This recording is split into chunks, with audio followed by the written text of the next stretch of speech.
Hey guys, it's day 25 of 100 days of PSA challenge, and today we have the question maximum points you can obtain from cards.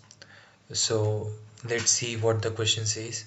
So in the question you will basically be given an array, and this array represents like some cards which are put in a row. So each element in this array is a card, and the numbers represent the points of that card. Okay, so for example, this card has point 1, this card has point 3, 3 points, this card has 6 points, and so on. And there will be another input that will be k, and that represents the number of cards you can pick. Okay, so what are the rules for picking cards? The question says that we can only pick either from the front of the row or from the back of the row. So we can either pick this element or this element at once. Okay, and we can only pick k number of cards, and k will be given in the question, and our task is to find the maximum points which we can obtain. Okay, so basically what we can do is we can either take, for example, if k is 3, let's say k is 3, we are allowed to pick 3 cards. So what we can do is we can either pick first card, then this card, then this card. So basically I'm picking all the cards from the front. Or what I can do is I can pick all the cards from the back. So I'll first pick this, then I'll pick this, then I'll pick this. Or I can change the sequence. I can pick this, then okay, I can pick this, okay, then I can pick this. So in this I can see that the sum is 4. Okay, and if I was picking like first 3, then my sum was 6. And let's say if I was picking last 3, then my sum is 5 plus 6 plus 1, that is 12. And that 12 is my final answer because it is the maximum sum which I can find. Okay, and so you can see that here the output is 12. So let's see how we can do this question. So this question is pretty simple, and the optimal approach here is kind of like the brute force approach, to be honest. And let's see how that approach is. So basically we will find all the possible cases and find the maximum sum from that. Okay, so if my k is 4, let's say if my k is 4 in this example, then what are my possible cases? My possible cases are either I pick all the elements from the left, or I can pick 3 elements from the left and 1 from the right, or I can pick 2 from the left and 2 from the right, or I can pick 1 from the left and 3 from the right, or I can pick none from the left and 4 from the right. Okay, so these are my possible cases, and this is exactly what I'll do. This is exactly what we will do. Okay, so if we will find out all the possible sums of these cases and just find the maximum of them. Okay, so how will we find these cases? So you can see a pattern here. Okay, so this is similar to sliding window. So first we are going to run one loop, and that one loop will be run to find the sum of this. Okay, so basically we are going to maintain two variables. One is the left sum, okay, and the other one is the right sum. Okay, so for each iteration we are going to maintain these two variables.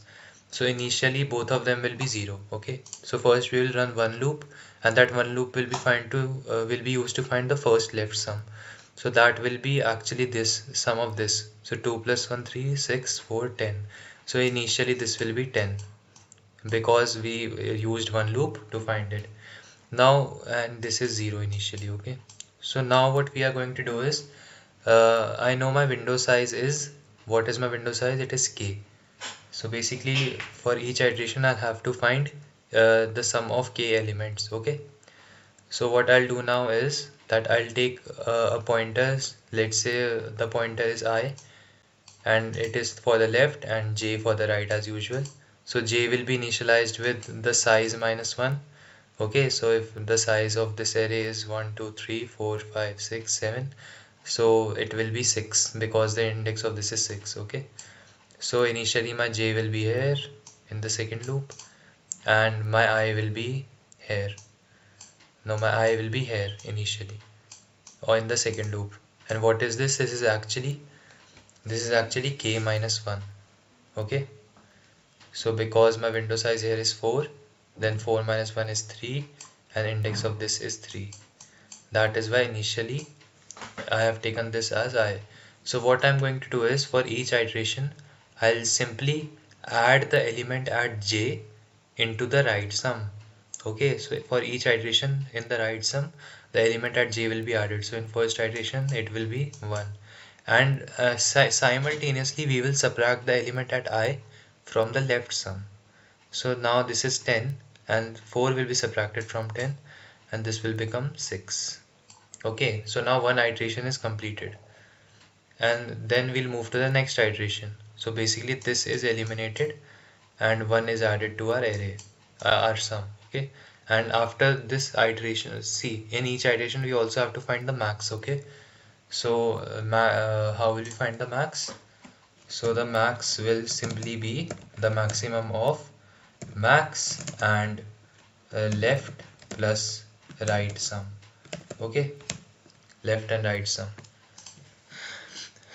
because our total sum is actually left and right sum. Okay, at each iteration. So this will be run for each iteration, and also j will be minus minus at each iteration because we are moving from left to right. Alright, so now for the second iteration I'll subtract 3 from the array, add 6 into it, find the maximum. In the next iteration I'll remove 2 and I'll add 5 and find the max. Then I'll move here, add 4 and find the maximum. And that is how we will find the maximum required. Okay, so now let's see the code. See, left sum 0, right sum 0, initial loop to find the first k elements sum, put them into left sum, and now there will be a max sum. It will be initialized with left sum initially. Okay, and j will be card the the size minus 1, simple. This is I is basically the left pointer, j is the right pointer. So initially the left pointer is k minus 1, as I told you. Initially I will be here, and then I greater than equal to 0, so that we can move till here. That is why equal to 0 is also considered, and I minus minus because we are moving I from left to right. And then left sum minus equal to, that means left sum equal to left sum minus card points ith element, and right sum plus equal to means right sum equal to right sum plus card point jth element, j minus minus, so that we ensure that our right pointer is moving left in each iteration, and then max sum equal to max of these two, and we simply return max sum. So that's it. Thank you for watching. I hope you understood. See you on day 26.